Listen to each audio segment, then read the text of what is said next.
Well, welcome, Michelle, and this gives me extremely great pleasure since I think I was here at the inception of TFL, the birth.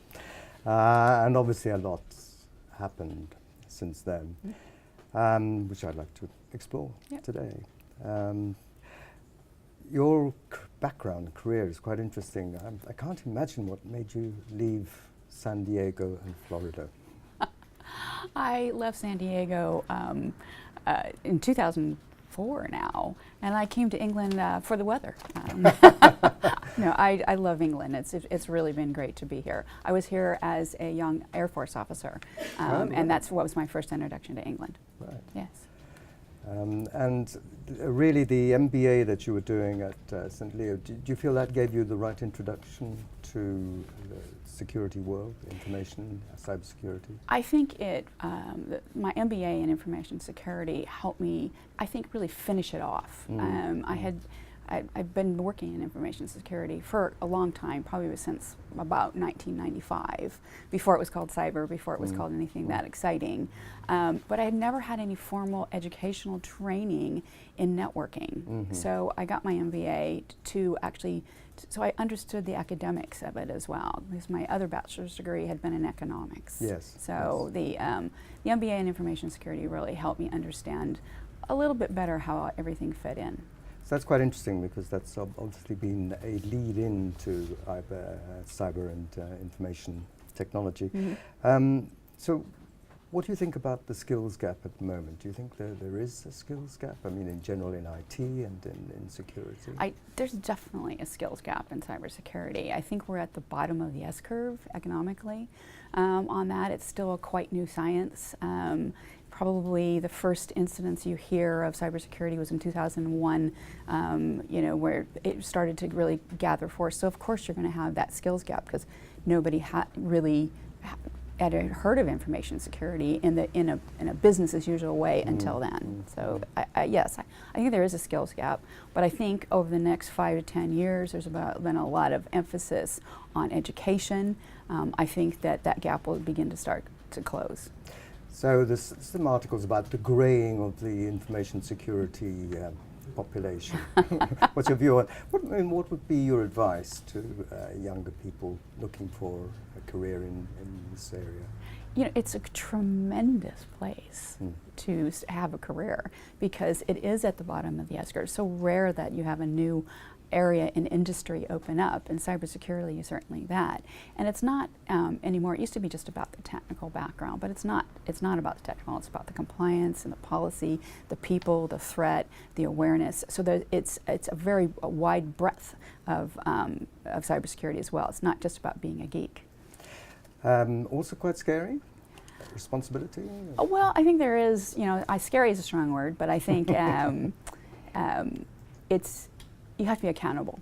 It's being accountable for maintaining the resilience of whatever network you're looking after. Yes. Right.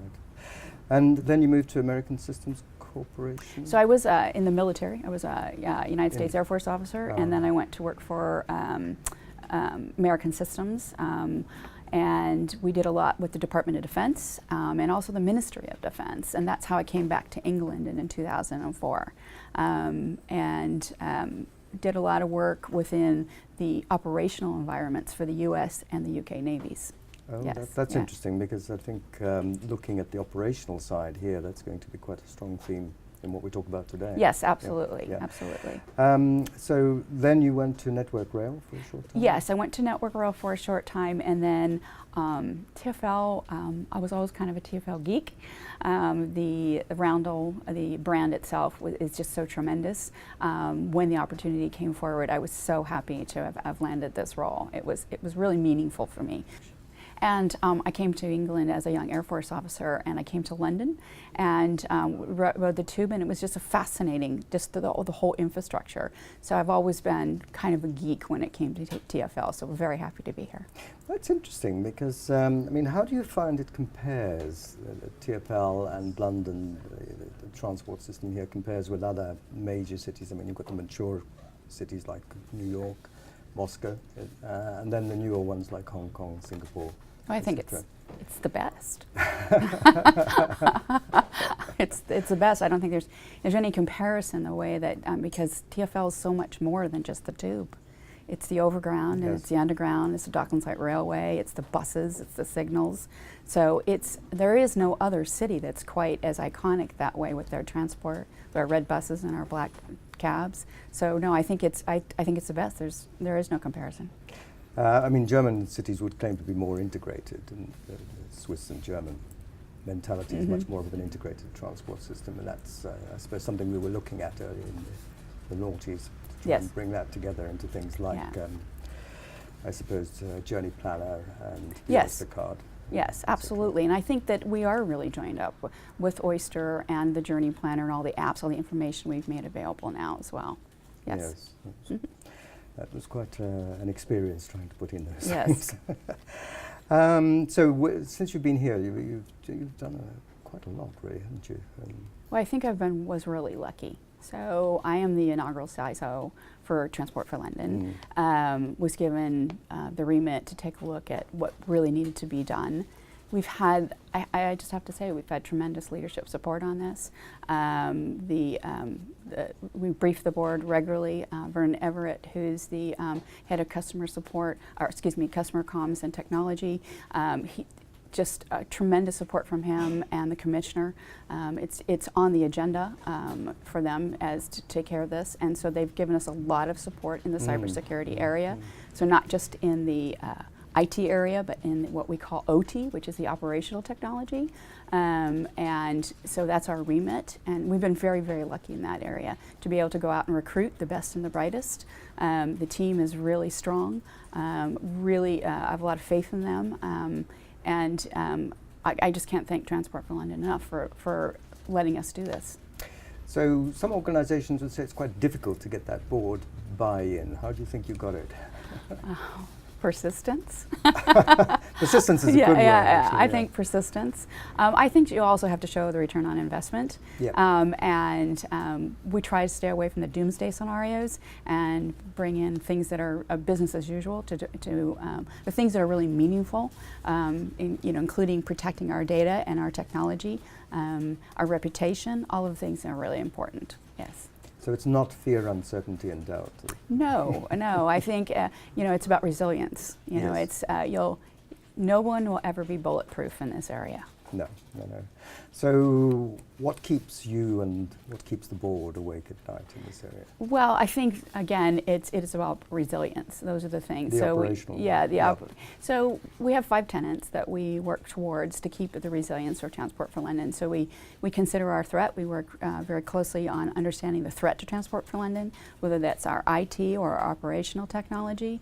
We work with our technical principles, but I want to emphasize that cybersecurity is not just about the technical bits. We work very closely with our third parties to ensure that they put the right principles in place to protect our data as well. And incident response. So if we do have an incident, which we do, we will be able to respond and bring everything back online if something's knocked back online, and that's really, really important. And the 5th tenet, and which is very, very important, is the people. Yes. Because if the people weren't behind this, it was 28,000 employees at Transport for London, many more suppliers, so the people are a big part of the program that we run here. Just to follow on two trains of thought there, people, normally regarded in the security world as the weakest link. How do you get them on board? Again, persistence. But there's 2 or 3 things. We have a very strong awareness program. We put out a weekly awareness report. We use social media. We use poster campaigns. Because we are a 24/7 organization, we go out and do briefings in the evenings, if that's what it takes, to the night crews.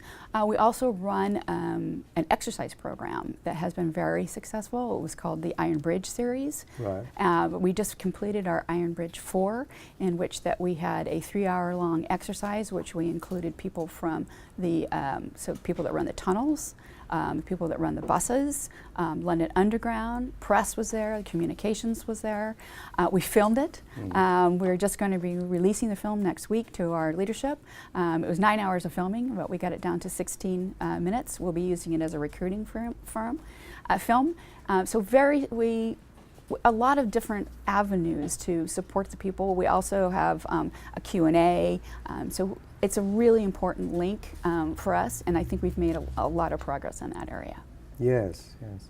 And obviously that's the testable part of what you do. Yes. That's important. Yeah, and that's a good point. So in the exercises, what we do is we exercise our principles that we've put in place. So when we put our technical principles in place, we picked a standard that was appropriate for Transport for London, and we used the critical protection of the national infrastructure 10 principles. And so a lot of those are technical principles. And what we base those principles are, they're going to be testable, traceable, and repeatable. So that nothing is bespoke. We just don't have the resources for that. Sure. And that's the same for both IT and the operational technology. So in the area of operational technology, we're talking about things like CCTV, power, rolling stock, which is the trains, etc. Because everything is IP enabled these days. So we have to and we can't have a separate program for IT than we had for OT, because we wouldn't be able to afford that. In fact, I think TfL is probably a good example of IoT. Yeah, I'll say that IoT is an interesting acronym, because I think it's IT and OT put together. That. Yeah. So what is the big threat, do you think? What are the things that really make you worry? Well, I think that it's just staying on top of the challenges in this area.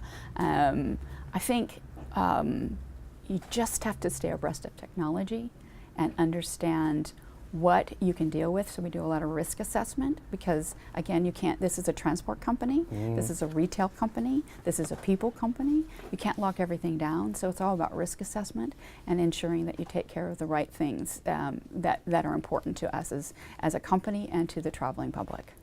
I mean, you said that TfL is quite advanced compared to other organizations, but part of that, I suppose, being ahead is being electronically connected, and one thinks of Oyster card and charge cards, etc.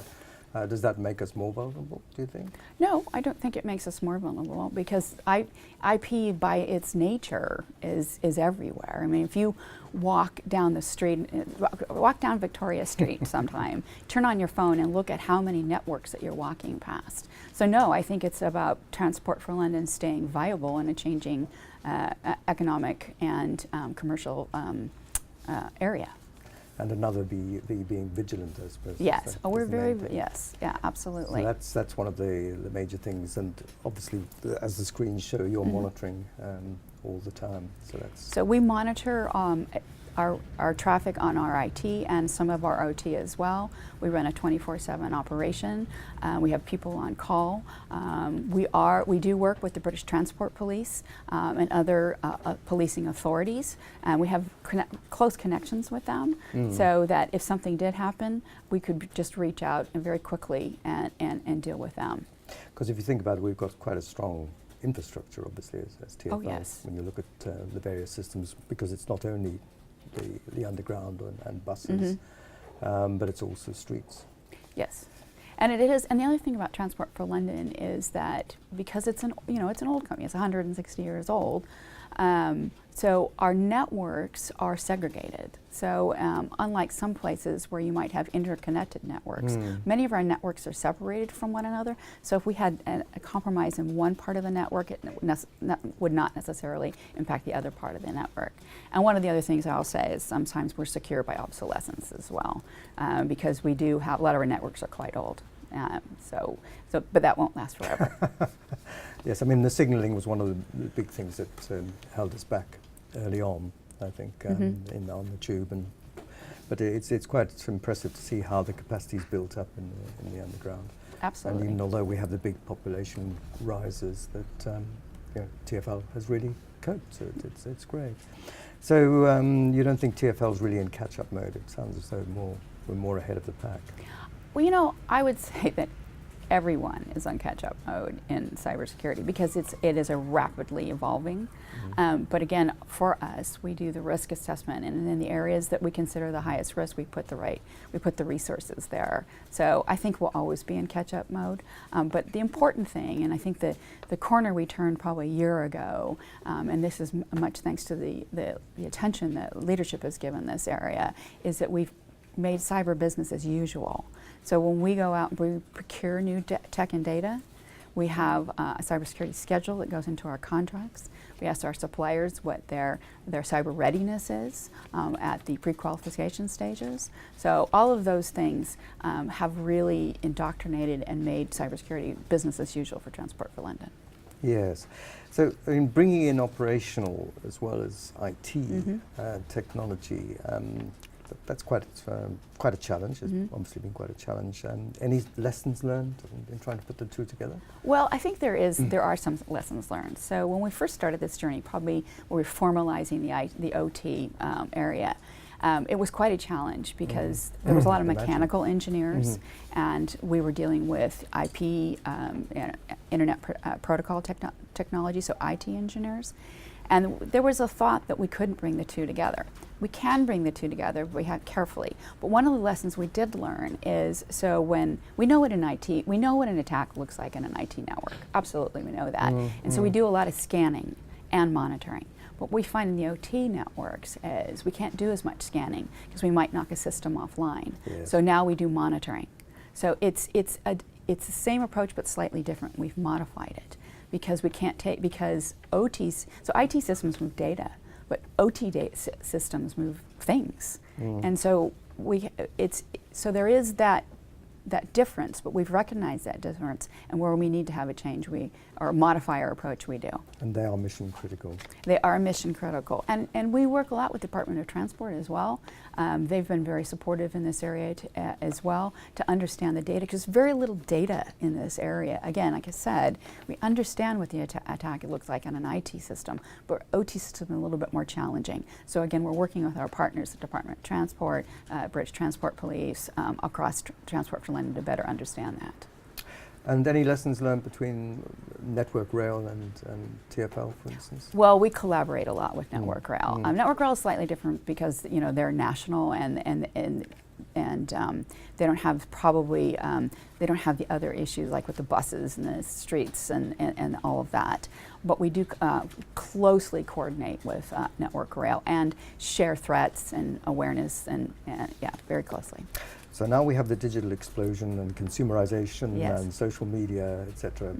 How's this affecting TfL? Well, social media is, TfL embraced social media a long time ago, and actually it's worked really well for us. We, as part of our awareness campaign, we exploit social media and used basically our own internal media to get across, and it's actually been very positive for us. Yes, absolutely, yeah. I can remember when you put Journey Planner in there, you asked, should we put this on mobiles? Yes. Yes, absolutely. That was 2001. Yeah.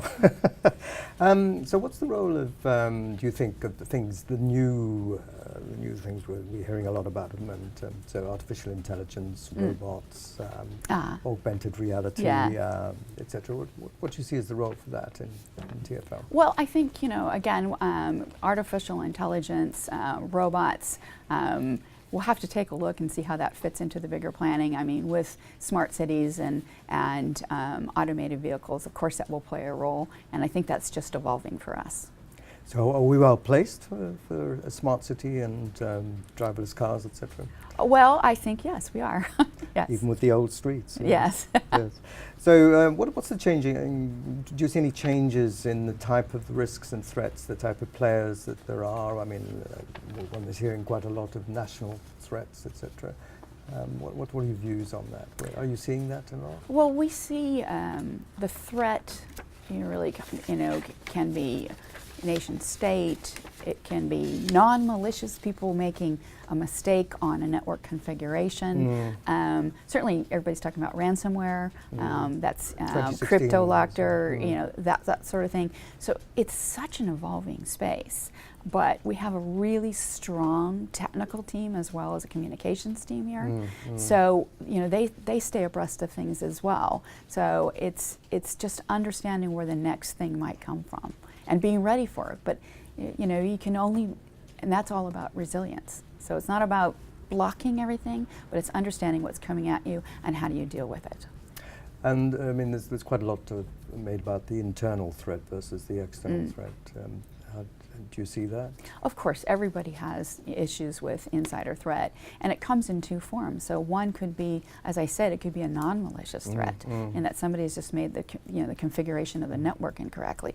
But you know, you also have to look at the malicious insider. But we have tools in place, access control, different things like that, where we would be able to see something like that coming at us. Continuous monitoring. Yes, yeah, and continuous monitoring. Yes. I mean, do you see the rise of things like AI tools like dark trace, for instance? Has that got a role in? I think that that is definitely has a role. We call it heuristics, so it's not just a black and white block or let something in. It's the behavior of the networks, and we do actually, in some of the work we're doing here, we're looking at what does our network. What do we expect? How does it behave? And we're doing that both in the IT and I think that would become very important in the OT networks as well. Signaling and What do we expect the network? How do they talk to each other? What is the split-second timing? What kind of protocols are we seeing? So that if something different was there, we would be able to recognize it. So the heuristics, absolutely, that will be important. Yeah. Yes. So it's becoming a digital world? Yeah, it is a digital world. Yes. Is that all around customer experience, digital? Oh yes, yeah, absolutely, yeah, yes. And are you seeing lots of initiatives in the organization coming through individual departments, etc., on digital? And what does that create any concerns for you security-wise? I think, interestingly enough, because our awareness campaign has been so successful, people are coming to asking us, how do we make this more secure? So I think that's a very positive piece of what we've done. We have a good group that stakeholder management is very important to us. So I think as new initiatives come out for Transport for London, people are actually coming to us now and asking us, how do we make it more secure? What is it, you know, how do we do this? I mean, you've had the support of the board, therefore that sort of cascades down through the organization. Yeah, and I think too, that because the news, there's so much about cybersecurity in the news. I mean, in the past, I think people just didn't even know to ask the question. And so now they ask the question. We get calls all the time. We send project engineers out to help with any new data and technology, so we can make sure that it's secure by design. So there's a lot to do? Absolutely. There's a lot. It's never boring. Yes. So I think for any youngster looking at this as a career, you would definitely recommend it. Absolutely. This is a wonderful career to be in. There's lots of learning opportunities, lots of opportunity for advancement. I love it. I've been in cybersecurity for 25 years, long before it was called cybersecurity, and it served me well. And I would recommend anybody starting off in a new career or even midlife that wants to change to take a look at the cybersecurity and I think field. It's important, as you say, I mean, 25 years ago it was regarded as boring. And pretty much, yeah. I was thrown out of more meetings than I care to remember. So, I mean, actually to have got that message across to the board and the support of the board, I think is very good. Was there anything else you wanted to? No, I just want to thank you very much for your time. It was really nice. And being named as one of the top 100 CISOs is really an honor. Oh, well, I think you deserve it. Thank you very much. Thank you. Indeed.